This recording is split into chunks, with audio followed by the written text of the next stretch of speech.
Heart burn जो बाईं तरफ उतरे, बाद दफा ये इतनी दिल से मिलती जुलती अलामत महसूस होती है, मरीज समझते मुझे दिल की तकलीफ है, और दिल की तकलीफ नहीं होती,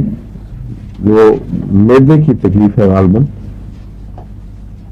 मगर जो भी है ये इसमें पाई जाती है, इसके अंदर ये हार्ट बर्न, उसकी बाईं तरफ अलामतों का मुंतकिल होना। टांगों की बहुत सी तकलीफें इसमें पाई जाती हैं,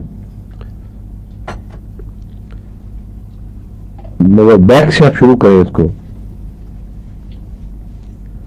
लेन बैक कॉमन कंप्लेंट्स है लेन बैक की, यानी कमर में कमजोरी पैदा हो जाए, उसकी वजह से फिर आहिस्ता आहिस्ता टांगों में एक तरफ या दोनों तरफ मुस्तकिल दर्दें बैठ जाती हैं और बाद में इंसान को लंगड़ा कर देती हैं, और पहले कमर से इलाज शुरू होती हैं। इसको अगर हम जो आजकल prolapse of the spinal muscles हैं, प्रोलैप्स है डिस्क, हाँ, स्पाइनल मसल्स खराब होते हैं फिर डिस्क खिलती है, इसलिए वो मसल्स कह रहा था, वो प्रोलैप्सिस कहलाता है डिस्क का, यानी रीढ़ की हड्डी के जो मनके हैं वो एक तरफ हो जाते हैं, जिसकी वजह से वो नर्व्स के ऊपर दबाव आ जाता है, बाद नर्व्स पिंच कर जाती हैं और उस तरफ फिर दर्द टांगों में उतरती है, बाद इंसान बिल्कुल लेम हो जाते हैं, फिर उनको बांधनी पड़ती है पट्टियां मुस्तकिल। इस किस्म की बीमारियां लेम बैक की बीमारियां कहलाती हैं। उनमें मेडोराइनम भी लिखा हुआ है, मैंने कभी इसका तजुर्बा नहीं किया, मगर अभी मैं आपको पढ़ा रहा हूं तो हो सकता है कि तजुर्बा करे तो मुझे बताए। उससे फिर ये टांगों की तरफ नीचे कभी एक कभी दूसरे कभी एक से घुटने तक दर्दें उतरती हैं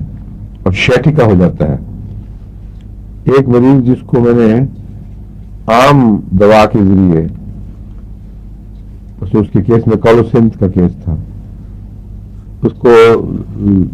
यही इलामतें शैटिका वाली जो कमर से उठती दर्द की थी वो ठीक करने की कोशिश की और बहुत अच्छा फायदा हो रहा था, और एक स्टेज पे जाके थोड़ा सा रुका, और बजाय इसके कि मैं उसको वही 200 में देता, पूछा करके मैंने मेडोराइनम ट्राई की, क्योंकि इसमें भी लिखा हुआ है मेडोराइनम 200 में देते ही उसकी पहली सारी इलामतें वापस आ गई और वही दर्द शिद्दत से फिर उठा। तो अब इम्कान मौजूद है कि मेडोराइनम से उसका ताल्लुक था, और अगर ऊंची ताकत में मेडोराइनम में उसको मैं इलाज करता तो हो सकता है वो जड़ से बीमारी उखड़ती, लेकिन चूंकि मरीजों में अपना भी हौसला होना या ना होना डॉक्टर के फैसले पर असरअंदाज होता है, इसलिए अगर बाद दफा इंसान समझता है कि नहीं छोड़ो पड़े आस्ते आस्ते देखेंगे, तो फिर मैंने उसको दोबारा कॉलोसिन पे डाला, वो उस फौरन रिस्पॉन्ड किया उसने माशाल्लाह। तो कहीं ना कहीं अगर मरीज बहादुर हो या अपना खुद अपने ऊपर आदमी ने तजुर्बा करना हो तो फिर ये तजुर्बे करने चाहिए, क्योंकि अगर तजुर्बा कामयाब हो तो फिर दूसरों को भी बड़ा फायदा है इसमें। बाईं तरफ तो मैंने बताया था ना बर्निंग का एहसास, उसके अलावा नमनेस ट्रेम्बलिंग ये भी पाई जाती है, बाद दफा दोनों में, बाद दफा बाएं हाथ में नमनेस और कांपने का एहसास। टांगों पे जब असर पड़ना हो कमर की तकलीफ का, तो हैवीनेस बाद दफा ऐसी हो जाती है कि लगता है कि लकड़ी की बनी हुई टांगे हैं, और एक अलामत उसकी पहचान और है कि घुटनों तक टांगें बहुत ठंडी रहती हैं। ये सर्दी का मरीज है वैसे ही थ्रू आउट, लेकिन जब ये टांगों में कमजोरी हो तो सख्त सर्दी भी जरूर होती है, और खासतौर पर पांव से घुटने तक की टांगें बहुत ठंडी हो जाती हैं, जिसका मतलब यह है कि वहां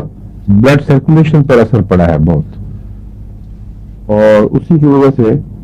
कमजोरी भी पैदा हुई है और स्टिफनेस का एहसास, और ये पता नहीं वो क्लॉटिंग से होता है या किस वजह से, मगर होता है इसमें।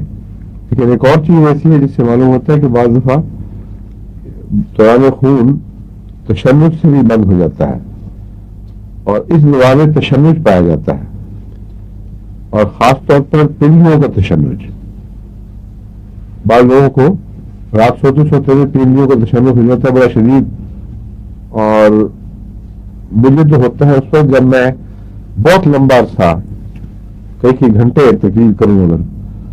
تو اس میں چونکہ خون دماغ کی طرف جاتا ہے، پنڈلیوں میں بعض وقت تشنج پیدا ہوتا ہے. اس کو تو آرام آیا کرتا ہے میک فاس سے، کیونکہ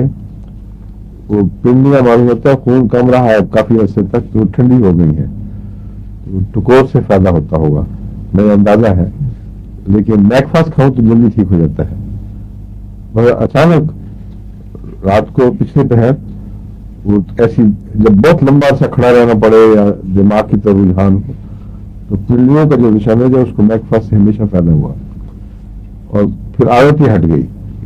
لمبے عرصے تک نہیں ہوا. اس میں لکھا ہوا ہے کہ پنڈلیوں کا تشنج اس کا خاصہ ہے، اور اس کے جو کریمپس ہیں وہ تلووں میں بھی پڑتے ہیں. اب مجھے تو کبھی تجربہ نہیں ہوا تلووں میں کس طرح کریمپس پڑتے ہیں. کوئی ڈاکٹر صاحب کبھی آیا آپ کے میں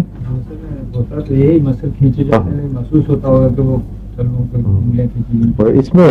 تلووں کا خصوصی ذکر ہے کہ کریمپس تلووں میں پڑ کے لگتا ہے پاؤں مڑ جائے گا، نیچے سے کریمپ ہو کر پاؤں اندر کی طرف